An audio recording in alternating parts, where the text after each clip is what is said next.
You think you have a money problem, but you don't. If money was the problem, then more information would fix it. More books, more strategies, more advice. And yet, people read about money for years and nothing changes. So what's really going on? The truth is, you're not dealing with money. You're dealing with a pattern your brain learned long before you ever tried to make more. Most of what you believe about money isn't yours. It was installed quietly, repeatedly, without you noticing. As a child, you didn't study money. You absorbed it. You watched how people reacted to it. Stress, fear, arguments, silence. You heard things like, money doesn't grow on trees. We can't afford that. Rich people are different. And your brain did something very simple. It connected money with emotion, not logic, emotion. So now, even as an adult, you don't respond to money rationally. You respond emotionally. And here's where it gets dangerous. Because your brain doesn't care about success. It cares about safety. And for you, what feels familiar, feels safe, even if it's painful, even if it keeps you stuck.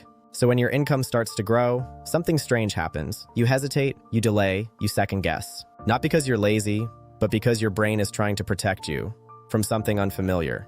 Wealth. Because wealth doesn't feel normal to you. It feels risky, unstable, different. And your brain hates different. So what does it do? It pulls you back, quietly, through small decisions, small habits, small mistakes. You spend a little more than you should. You avoid opportunities. You overthink simple actions. And you call it coincidence, but it's not.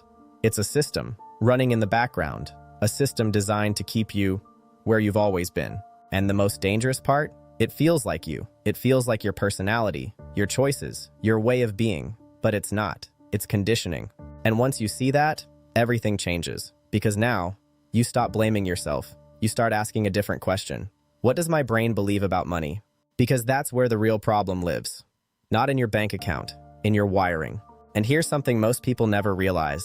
You don't rise to your goals, you fall to your conditioning. So if your internal system says, money is stressful, money is hard, money changes people, then no matter how much you try, you will always find a way back to that reality. Not consciously, but automatically. And that's why some people keep losing money over and over. It's not bad luck. It's not lack of knowledge. It's a loop, a psychological loop between what they believe and what they create. And until that loop is broken, nothing changes.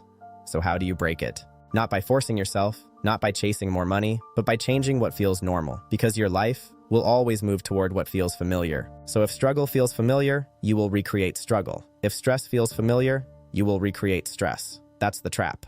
And most people never escape it, because they're trying to fix behavior without understanding the system behind it. But once you see the system, you can start to change it. Not instantly, not overnight, but gradually, by changing what you expose yourself to, what you repeat, what you normalize. Because repetition is what built your current identity, and repetition is what will rebuild it.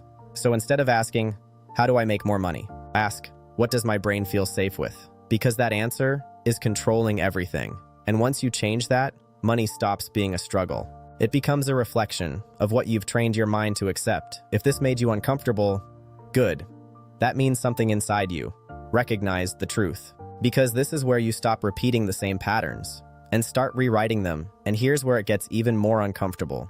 You don't just repeat financial patterns, you defend them, you justify them, you explain them, you make them make sense. I deserve this. I've had a hard week. I'll fix it later. But those aren't decisions, they're reactions. Reactions your brain learned to keep you in the same place, because change, even positive change, feels like a threat, and your brain is wired to eliminate threats. So when something new appears, a better opportunity, a smarter decision, a different path, your brain doesn't say, this is good. It says, this is unfamiliar, and unfamiliar means danger. So what do? You slow down, you hesitate, you find a reason not to move, and it feels logical, but it's not. It's protection. And this is why so many people stay in cycles for years. Not because they don't want more, but because more feels unsafe. Think about it. If you suddenly doubled your income tomorrow, would you feel calm, or would something inside you start to tighten? Because if your nervous system isn't used to holding that level, you won't keep it. You'll find a way to release the pressure. Through spending, through mistakes, through avoidance. Not intentionally, automatically. That's the part nobody talks about. Money isn't just numbers. It's capacity. Your capacity to receive, to hold, to manage. And if that capacity isn't built, income means nothing. So instead of chasing more, you need to become someone who can hold more. Emotionally, mentally, psychologically, because wealth isn't created at the level of strategy. It's sustained at the level of identity. And identity is just a collection of repeated experiences. So if your experience of money has always been stress, then stress becomes your baseline. Even when things improve, your system will try to return to what it knows. That's why some people create success and then destroy it. From the outside, it looks like bad decisions. From the inside, it's regulation. They're not trying to lose. They're trying to feel normal, and normal is what their brain is addicted to. So the real question is not, how do I make more money? It's, what version of me feels normal with money?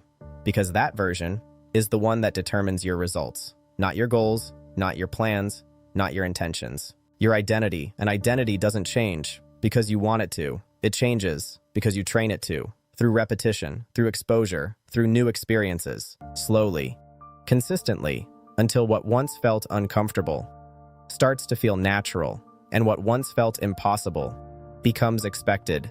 That's the shift. Not external, internal. And once that shift happens, you stop chasing money, and money starts responding to you. Not because you forced it, but because you finally became someone who can hold it. And that changes everything. And here's the part most people avoid. If you're honest, truly honest, there have been moments in your life where things were actually going well. Money was improving, opportunities were showing up, things were starting to move, and then something happened. Not a disaster, not a collapse. Just a small shift, a delay, a distraction, a decision that didn't feel important at the time, and slowly, you went back to the same level. The same patterns, the same results. And you told yourself, it just didn't work out. But deep down, you knew something else was happening. You felt it. That subtle pull back to what's familiar. And you didn't question it, because it felt like you. But it wasn't you. It was the system. The same system. That has been running your decisions, without you noticing.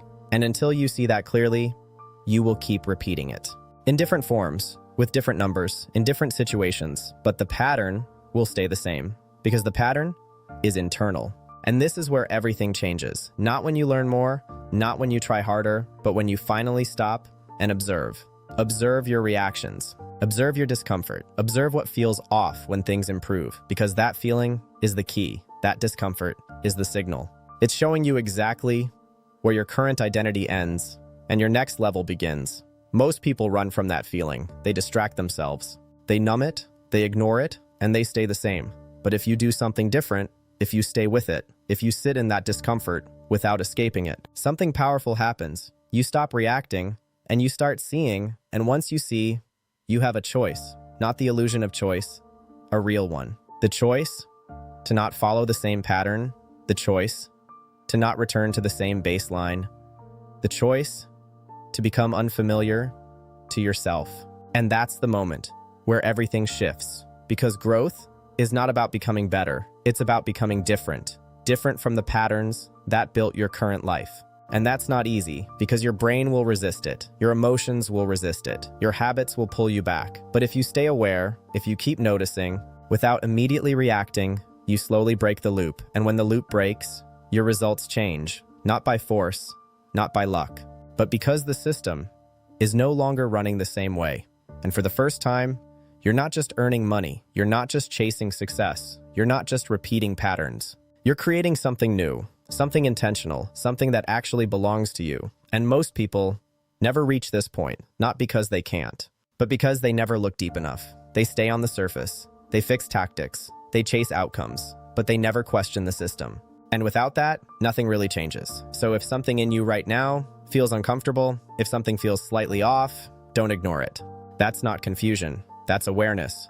And awareness is the beginning of control. Real control. Not the illusion you had before, but something deeper, something conscious, something earned. And if you're starting to see that, you're already ahead of most people. Subscribe, take your mind back.